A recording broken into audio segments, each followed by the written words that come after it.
Hello दोस्तों, good news club में आप सबका स्वागत है। तो आप लोगों का एक हफ्ता कैसा रहा? स्कूल चल रहा है, बहुत पढ़ने को है क्या? मज़ा भी आ रहा ही होगा ना? आ रहा है ना? चलो अच्छी बात है, मज़ा तो आना चाहिए, है ना? तो अब हम गुड न्यूज़ क्लब शुरू करने वाले हैं। तो गुड न्यूज़ क्लब शुरू करने के लिए हम क्या करेंगे? सबसे पहले प्रार्थना करेंगे। तो चलो सब अपने हाथ जोड़ो और आंखें बंद करो। आंखें बंद करी सबने? तो चलो अब हम प्रार्थना करते हैं। प्यारे पिता परमेश्वर, हम आपका धन्यवाद देते हैं एक खूबसूरत दिन के लिए।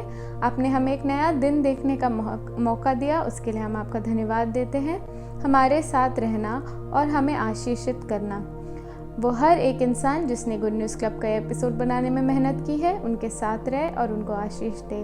और हर एक बच्चा जो ये गुड न्यूज़ क्लब का एपिसोड देख रहा है, उनसे बात कर और उन्हें अपना प्यार महसूस करा। उन सबको आप में बढ़ने में मदद कर। ये पूरा एपिसोड और ये हर एक बच्चा जो इसे देख रहा है, उसे आपके हाथों में सौंपते हैं। यीशु मसीह के नाम से मांगते हैं, आमीन। तो क्या आप तैयार हैं गाने के टाइम के लिए? गाने का समय आ रहा है ना? तो जैसा मैंने पिछले एपिसोड में बोला था, हम अभी कुछ दिन गाने याद करेंगे। तो जाके देखते हैं आज कौन सा गाना हम याद करने वाले हैं। चले?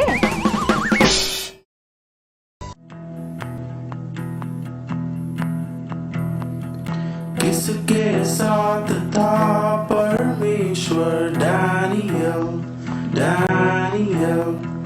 किसको मिली थी हमेशा विक्ट्री? डैनियल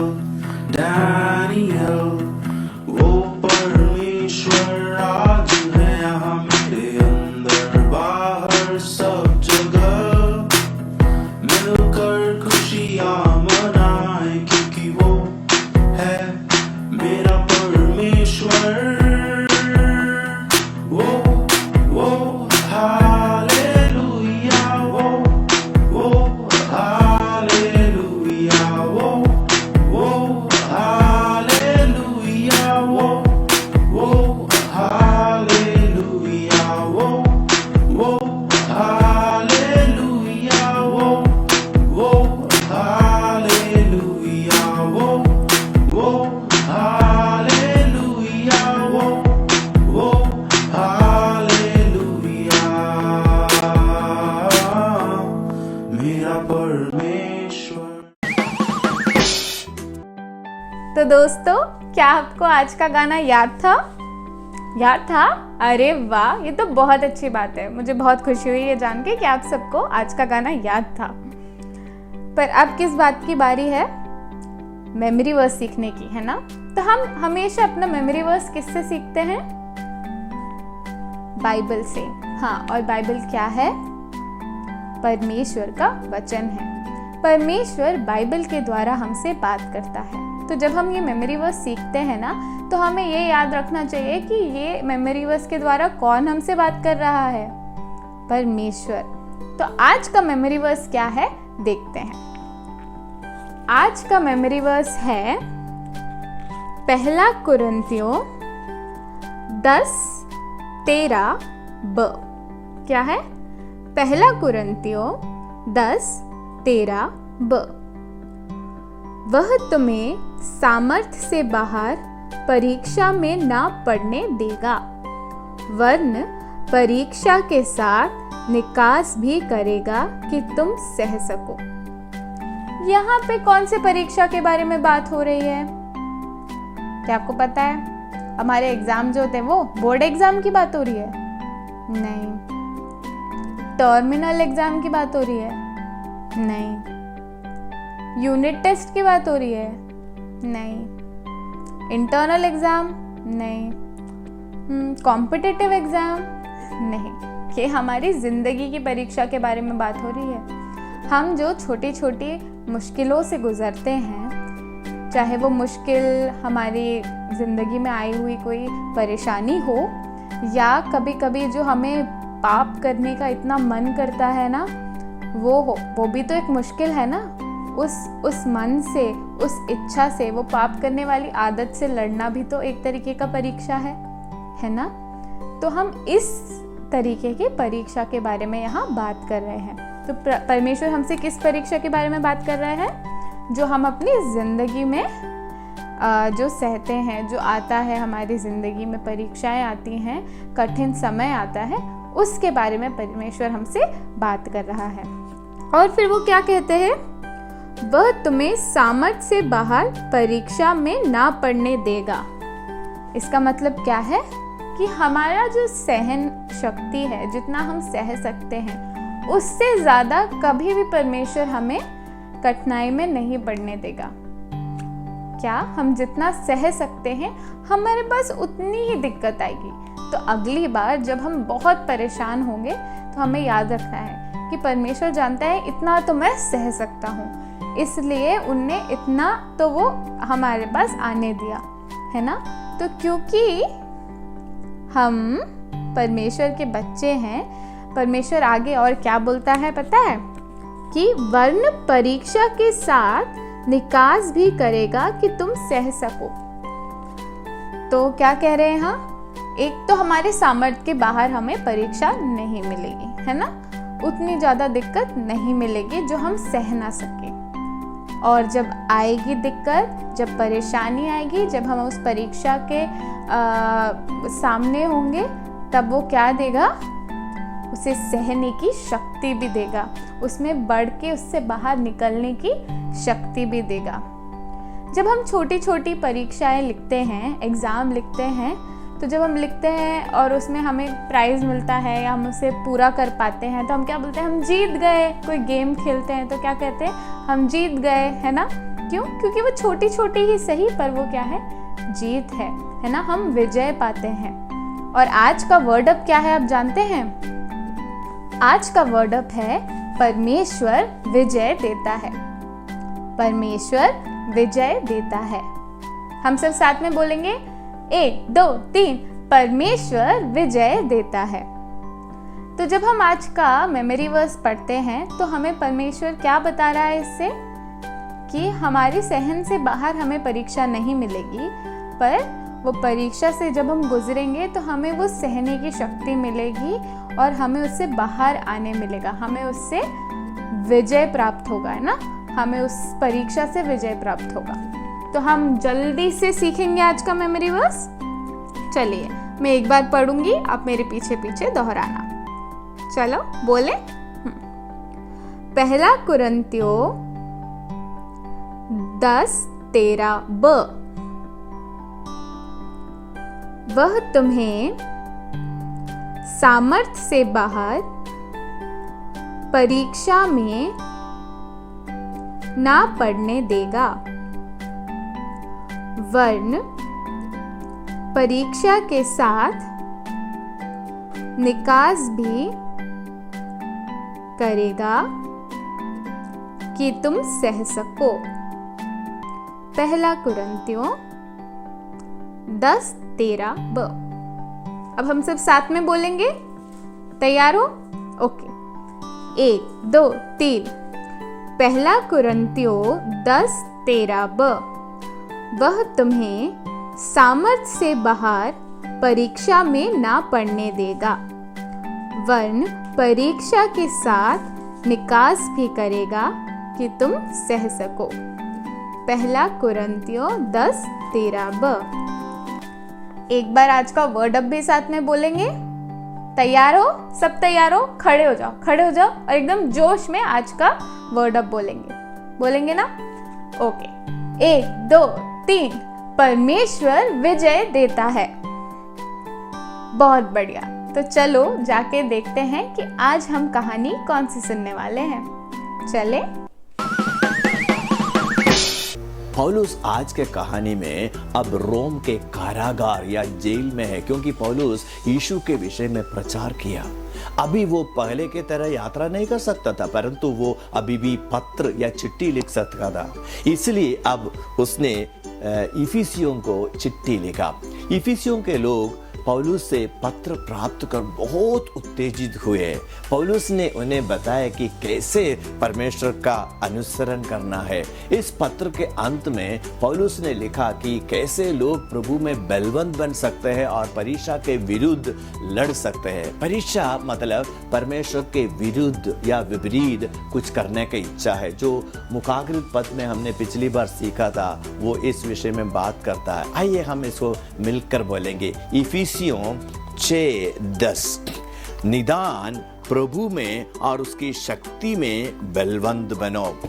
भले ही इफिसियों के लोग यीशु पर विश्वास करते थे, पौलुस जानता था कि वो फिर भी पाप करने की परीक्षा में पड़ेंगे। मतलब परमेश्वर के मार्ग के बजाय अपने स्वयं के मार्ग में जाने का संभावना है।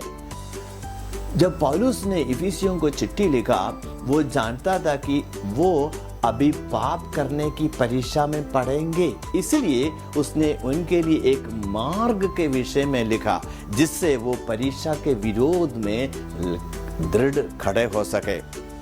यदि आपने यीशु को अपना उद्धारकर्ता माना है, तब भी आप पाप करने की परीक्षा में पड़ेंगे। सही काम करना हमेशा आसान नहीं होता है। प्रत्येक व्यक्ति यीशु पर विश्वास करने के बाद भी परमेश्वर के मार्ग जाने के बजाय अपने स्वयं के मार्ग जाने के लिए मन करता है। हो सकता है आपका भाई आपको परेशान करता है और आप उस पे ऊपर चिल्लाने की परीक्षा में पड़ सकते हैं।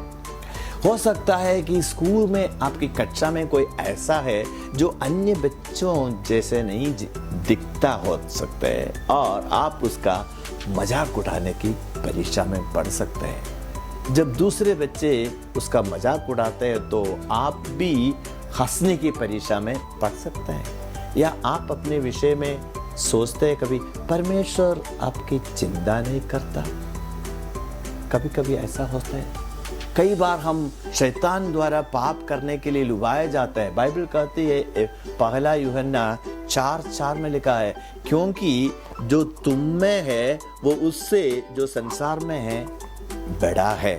परमेश्वर पवित्र आत्मा यीशु पर विश्वास करने वालों के दिल में वास करता है। मेरे साथ बोलो, परमेश्वर विजय देता है। पौलुस जानता था कि जो यीशु पर विश्वास करते हैं वो पाप करने के लिए लुभाए जाएंगे, इसलिए उसने उन्हें परीक्षा के विरुद्ध दृढ़ खड़े रहने के मार्ग के विषय में लिखा। पौलुस हमें परीक्षा के विरुद्ध लड़ने के लिए एक उदाहरण देता है जिसे परमेश्वर के सारे हथियार कहा जाता है। परमेश्वर के सारे हथियार हमें परमेश्वर और जो उसने हमारे लिए किए हैं उसे याद दिलाता है। पौलुस कहता है कि हमें प्रभु में बलवंत होना है। ये सभी हथियारों के लिए महत्वपूर्ण है। सिपाही को शत्रु के विरोध में दृढ़ खड़े होने के लिए बलवंत होना है। फिर पौलुस कहता है दृढ़ रहो, जिसका अर्थ है कि जब बातें मुश्किल होती है तो आप डर के मारे भागने का जरूरत नहीं है। यदि आप यीशु पर विश्वास करते हैं तो आप दृढ़ हो सकते हैं और यही जान सकते हैं कि परमेश्वर आपको विजय देगा। जब आप प्रतिदिन परमेश्वर की सहायता के लिए उसके बल पर भरोसा करते हैं तो आप दृढ़ खड़े हो सकते हैं। एक सिपाही एक मोटे चमड़े का बेल्ट पहनेगा जो उसकी रक्षा करेगा और उसके अन्य हथियारों को एक साथ रहेगा। सुसमाचार का सत्य शेष हथियारों को एक साथ रखता है। बाइबल हमारे लिए परमेश्वर का वचन और सदैव सत्य है। परीक्षा में दृढ़ खड़े होने में हमारी सहायता के लिए सत्य को याद रखने की आवश्यकता है। हम परमेश्वर के वचन के वो जो सत्य है, आइए हम उसको बोले, सत्य के बेल्ट के साथ दृढ़ खड़े हो। सत्य के बेल्ट के साथ दृढ़ खड़े हो। एक रोमी सिपाही एक जीलम पहनेगा। ये सिपाही के ऊपरी शरीर पर होती है और शरीर के ऊपरी महत्वपूर्ण भागों की रक्षा करती है, जिसमें हृदय भी शामिल है। जो यीशु पर विश्वास करते हैं उन्हें हृदय की रक्षा की आवश्यकता है। हमारा हृदय सोचता है, महसूस करता है और निर्णय लेता है। पौलुस इस हथियार को धार्मिकता की झिलम कहता है। परंतु कोई भी अपने सामर्थ्य से धर्मी नहीं बन सकता। पौलुस जीलम का इस्तेमाल स्मरण दिलाने के लिए कहता है कि यीशु की धार्मिकता के कारण हम उचित मार्ग में, सही मार्ग में जीवन बिता सकते हैं। धार्मिकता वो है जिसे परमेश्वर भलाई के रूप में देखता है। यदि आप यीशु को अपना उद्धारकर्ता मानते हैं तो परमेश्वर आपके पाप को नहीं देखता, परंतु वो यीशु की धार्मिकता को आप में देखता है। यदि आपने यीशु पर विश्वास नहीं किया तो परमेश्वर अभी भी आपके पाप को देखता है। क्या आपको याद है कि पाप क्या है? पाप परमेश्वर के मार्ग को छोड़कर अपने स्वयं के मार्ग पर जाना है। पाप भयंकर समस्या है क्योंकि यह आपको परमेश्वर से हमेशा के लिए अलग करता है। पाप इतनी बड़ी समस्या है कि बाइबल उसके विषय में बात करती है मृत्यु की तस्वीर इस्तेमाल करते हुए। इफिसियों 2:5 में लिखा है, जब हम अपराधों के कारण मरे हुए थे, जब हम अपराधों के कारण मरे हुए थे। पाप एक बड़ी समस्या है और आप इसे स्वयं ठीक नहीं कर सकते, परंतु परमेश्वर आपसे बहुत प्यार करता है और वो नहीं चाहते कि आप अपने पाप में मर जाए। वो चाहते हैं कि आप इसके साथ मित्रता में रहे, क्योंकि परमेश्वर पवित्र है। लेकिन आप पवित्र नहीं हैं, इसलिए आप स्वयं से परमेश्वर के साथ मित्रता नहीं कर सकते, परंतु परमेश्वर ने आपके लिए एक मार्ग तैयार किया है। वो मार्ग है यीशु मसीह। यीशु परमेश्वर का पुत्र है जो पृथ्वी पर आया और मनुष्य बन गया। उसने पाप रहित जीवन बिताया, उसने दंड के योग्य कोई पाप नहीं किया, परंतु उसने आपके पाप के लिए दंड उठाने का निर्णय लिया। यीशु ने आपके पाप का दंड लेने के लिए सलीब पर दुख उठाया और मारा गया। उसके हाथों में और पैरों में बड़े बड़े कीले ठोक दिया, सिर पर कांटों का मुकुट रख दिया और चेहरे पर कई बार थूक के है, खून बहा बहा के वो मर जाता है, लेकिन तीसरे दिन वो जीवित हो गया। ये प्रमाणित करते हुए कि वो पाप पर विजेता है, क्योंकि वो जीवित है। वो आपको परमेश्वर के साथ नया जीवन दे सकता है। बाइबल कहती है 2 कोरिन्थियों 5:21 में, जो पाप से अज्ञात था उसी को उसने हमारे लिए पाप ठहराया कि हम उसमें होकर परमेश्वर की धार्मिकता बन जाए। उसमें होकर, यीशु मसीह में होकर हम परमेश्वर की धार्मिकता बन जाए। जब आप यीशु को अपना उद्धारकर्ता मानते हैं, परमेश्वर आपको धर्मी के रूप में देखता है। जब पौलुस ने धार्मिकता के जीलम के विषय में लिखा तो वो चाहता था कि यह लोग याद रखें यीशु में आपके सभी पाप क्षमा किए गए हैं और परमेश्वर आपके धर्मी के रूप में देखते हैं। आप अभी परीक्षा के ऊपर विजय मिल सकते हैं। आइए बोले, धार्मिकता को जीलम के साथ दृढ़ खड़े हो। जो जूते, शूज रोमी सिपाही पहनते थे वो बहुत महत्वपूर्ण थे। वो उसे दृढ़ खड़ा होने और बिना गिरे चलने में सहायता करते थे, इसलिए इन्हें पौलुस मेल के सुसमाचार के जूते कहता था।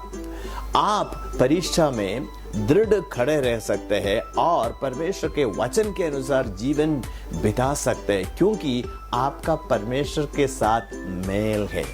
आपके पाप क्षमा किए गए हैं। आप दूसरों के साथ भी मेल से रह सकते हैं। आप प्रतिदिन दूसरों के परमेश्वर की शांति का इच्छा समाचार दिखाते हुए जीवन बिता सकते हैं और आप उन्हें बता सकते हैं कि वो भी कैसे परमेश्वर की शांति को प्राप्त कर सकते हैं। आइए बोले, मेल के सुसमाचार के जूतों के साथ दृढ़ खड़े हो।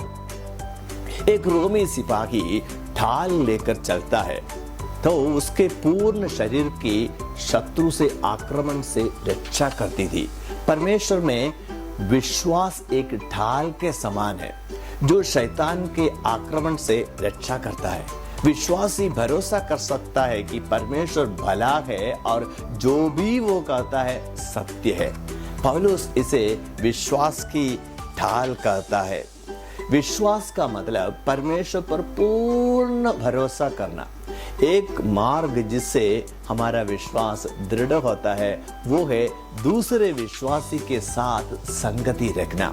वहाँ विश्वासी परमेश्वर और बाइबल के विषय में और सीखते हैं और एक दूसरे को विश्वास में दृढ़ रहने के लिए प्रोत्साहित करते हैं। आइए बोले, विश्वास की ढाल के साथ दृढ़ खड़े हो। प्रत्येक रोमी सिपाही के सिर की रक्षा के लिए युद्ध में टॉप या हेलमेट महत्वपूर्ण था। आपको अपने मन को झूठे पर विश्वास करने से सुरक्षित रखना होगा जो आपको भयभीत या निराश कर सकता है। आपको वो सुरक्षा क्या दे सकता है? उद्धार का टॉप।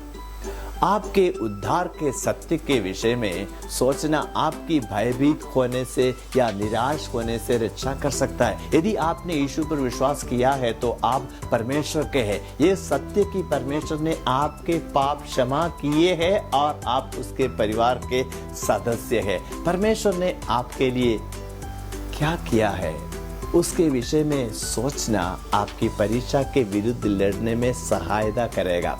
यदि आपने यीशु पर विश्वास किया है, आपके पास परमेश्वर का उद्धार है। आइए बोले, उद्धार के टॉप के साथ दृढ़ खड़े हो। एक अंतिम वस्तु जिसकी एक रोमी सिपाही को आवश्यकता होती थी वो है एक छोटी सी तलवार। इसका इस्तेमाल वो शत्रु पर आक्रमण करने के लिए है। बाइबल कहती है कि इफिसियों 6:17 में लिखा है, और उद्धार का टोप और आत्मा की तलवार जो परमेश्वर का वचन है ले लो। ये वचन में परमेश्वर बाइबल के विषय में बात करता है। परमेश्वर का वचन हमेशा सत्य है और इस पर भरोसा किया जा सकता है। जब आप बाइबल को पढ़ते हैं और स्मरण करते हैं तो परमेश्वर पवित्र आत्मा आपको इसे परीक्षा के समय याद दिलाएगा। आइए बोले, आत्मा की तलवार के साथ दृढ़ खड़े हो। परमेश्वर के हथियार जो सत्य वो दर्शाते हैं वो यीशु पर विश्वास करने वालों की परीक्षा के विरुद्ध दृढ़ होने और विजय पाने में सहायता करते हैं। यदि आप यीशु पर विश्वास करते हैं तो परमेश्वर के हथियार आपके लिए है। परमेश्वर आपको वो प्रत्येक वस्तु देता है जिसकी आपको परीक्षा के विरुद्ध दृढ़ खड़े होने और विजय पाने के लिए आवश्यकता है। हो सकता है आप अपने भाई पर चिल्लाने की परीक्षा में पड़े या किसी ऐसा के मजाक उठाने की परीक्षा में पड़े, या हो सकता है कि आप एक सोचते हैं कि परमेश्वर आपकी परवाह नहीं करता। आप किसी भी प्रकार पड़े, अच्छा समाचार ये है कि आपके पास दृढ़ खड़े हो रहने का मार्ग है। आपकी और पूरे संसार का सृष्टिकर्ता परमेश्वर है। वो आपके साथ है और वो आपकी सहायता करेगा और आप परीक्षा के विरोध में लड़ सकते हैं क्योंकि परमेश्वर आपके साथ है। सही काम करने में वो आपकी सहायता करता है। मेरे साथ बोलो, परमेश्वर विजय देता है। परमेश्वर आपको वो प्रत्येक वस्तु देता है जिसकी आपको परीक्षा के विरुद्ध दृढ़ खड़े होने और विजय पाने के लिए आवश्यकता है। जब आप पाप करने के लिए लुभाए जाते हैं, रुको और परमेश्वर से सहायता मांगे। परमेश्वर के हथियारों को विषय में सोचें और यहाँ तक कि उसे पहनने की कोशिश करें। परमेश्वर की सहायता से आप दृढ़ खड़े हो सकते हैं और विजय हो सकते हैं। परमेश्वर बहुत महान और प्यार करने वाला है और वो आपको दृढ़ खड़े होकर और विजय पाने के लिए सारे वस्तुएं देंगे। वाह, परमेश्वर कितना महान परमेश्वर है। पौलुस ने इन सत्यों के द्वारा जीवन बिताया। उसने यही पत्र तब लिखा जब वो एक कैदी था, जेल में था, और फिर भी उसे याद था कि परमेश्वर ने उसे बल दिया और जो सही है वो करने में उसकी सहायता की। उसने सुसमाचार का प्रचार किया और दूसरों को बताया कि परमेश्वर कितना महान है, क्योंकि पौलुस ने इन सत्यों के द्वारा जीवन बिताया। इसलिए यह अपने लिखे हुए पत्र के इफिसियों को प्रोत्साहित कर पाया। आशा है जो पौलुस ने लिखा आप भी उससे प्रोत्साहित हुए हैं। यदि आप पहले से यीशु पर विश्वास किए हैं, आप जान सकते हैं कि परमेश्वर आपको वो प्रत्येक वस्तु देता है जिसकी आपको परीक्षा के विरुद्ध दृढ़ खड़े होने पर और विजय पाने के लिए आवश्यकता है। जब आप गलत करने के लिए डुबाए जाते हैं तो रुके और परमेश्वर से सहायता मांगे। परमेश्वर के हथियारों को विषय में सोचे और उसे पाने की कोशिश करें। और याद रखें, परमेश्वर आपके साथ और आपकी सहायता करेगा। परमेश्वर उसके वचन के अनुसार जीने में आपकी सहायता करने के लिए आपके साथ है। क्या इस हफ्ते आप हर सुबह इन सत्यों के साथ प्रार्थना करेंगे? आप दृढ़ खड़े होने के लिए परमेश्वर से सहायता मांगेंगे? आप एक किताब में लिख सकते हैं कैसे परमेश्वर ने आपके दृढ़ खड़े रहने में सहायता की। यदि आपने यीशु पर विश्वास नहीं किया, आप इन सत्यों पर दृढ़ खड़े नहीं हो सकते हैं, क्योंकि आप अभी भी अपने पापों में मरे हुए हैं। ये सत्य आपके लिए नहीं है, परंतु परमेश्वर ने उसमें आपके जीवित होने के लिए एक मार्ग तैयार किया है। यीशु जब सलीब पर मारा गया और फिर तीसरे दिन जीवित हुआ तो उसने आपके पाप का दंड अपने ऊपर ले लिया। प्रेरितों के काम 16:31 में लिखा है, तो परमेश्वर पर विश्वास कर तू और तेरा घराना उद्धार पाएगा। विश्वास करने का अर्थ अपने भरोसे को यीशु पर रखना, वो जो आपके लिए मारा गया और फिर जीवित हुआ। परमेश्वर की प्रतिज्ञा ये है कि आप अपने पाप के दंड से बचाए जाएंगे और जीवित किए जाएंगे। आप परमेश्वर के साथ नया जीवन प्राप्त करेंगे। परमेश्वर के साथ एक विशेष मित्रता जो आप शुरू हो सकते हैं। आप अनंतता के साथ प्रभु के साथ जीवन बिता सकते हैं। क्या आपकी सहायता करने के लिए आपके साथ परमेश्वर हमेशा रहेगा? आप यीशु पर आज विश्वास करेंगे? तो दोस्तों, क्या आपने अपनी कहानी आज की ध्यान से सुनी? चलो अच्छी बात है। पिछली बार की कहानी तो काफ़ी लोगों ने ध्यान से सुनी थी और हमें कुछ लोगों ने हमारे सवाल का जवाब भी दिया। उनमें से कुछ लोगों का नाम मैं लेना चाहती हूँ, वो आप स्क्रीन पे भी देख सकते हैं। कशिश, यश, ब्लेसी, चैताली और अभिषेक। आप सबके लिए हम ताली बजाएंगे जोर से। सब ताली बजाओ। इन सब ने कहानी ध्यान से सुनी और इनने एकदम सही हमें जवाब दिया हमारे सवालों का। तो आज के एपिसोड में भी हम एक सवाल पूछने वाले हैं।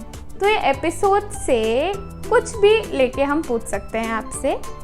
एक चीज़ जो बहुत लोगों ने की वह थी कि फ़ोन कर दिया। कॉल मत करो, अपना जवाब हमें मैसेज करके भेजो। मैसेज करके भेजोगे तो हम आपका नाम और सब याद रह पाएगा ना हमें। आप कॉल करके बताओगे और हम भूल गए तो याद रहना चाहिए ना किस किस ने हमें जवाब बताया। तो सब क्या करेंगे, जो नीचे नंबर है या ईमेल आईडी है वहाँ पे लिख कर भेजेंगे अपना जवाब, अपना नाम, अपना उम्र और आप कहाँ से हैं। क्या क्या भेजेंगे? नाम, जवाब, उम्र और आप कहाँ से हैं। और किस पे भेजेंगे? यहाँ नीचे दिए गए नंबर और ईमेल आईडी पे। क्या क्या भेजेंगे इस पे? नाम, उम्र, आप कहाँ से हैं और आपका जवाब। तो आज का सवाल है, बहुत आसान सवाल पूछ रही हूँ। आज का सवाल है, आज के एपिसोड का वर्ड अप क्या था? बहुत आसान है ना। आज के एपिसोड का वर्ड अप क्या था? नीचे दिए हुए नंबर और ईमेल आईडी पे आप अपना आंसर या जवाब लिखकर हमें भेज सकते हैं। याद है ना क्या क्या लिख के भेजना है? ठीक है, अच्छी बात है, याद है तो इसी के साथ, इस सवाल के साथ हम अपने एपिसोड के अंत में आ चुके हैं। पर कोई बात नहीं, क्योंकि अगले शनिवार फिर से 4:30 बजे तो हम मिल ही रहे हैं। तो इस बार और लोग जवाब देना और हम स्क्रीन पे उन सब के लिए भी तालियां बजवाएंगे। और जितने लोग हमें जवाब देते हैं उनके लिए भी हमने कुछ खास रखा है, पर अभी नहीं बताएंगे, वो हमने आप लोगों के लिए सरप्राइज रखा है। तो जवाब आते रहने दीजिए और फिर देखते हैं कि क्या खास है। तो मिलते हैं अगले शनिवार। बाय।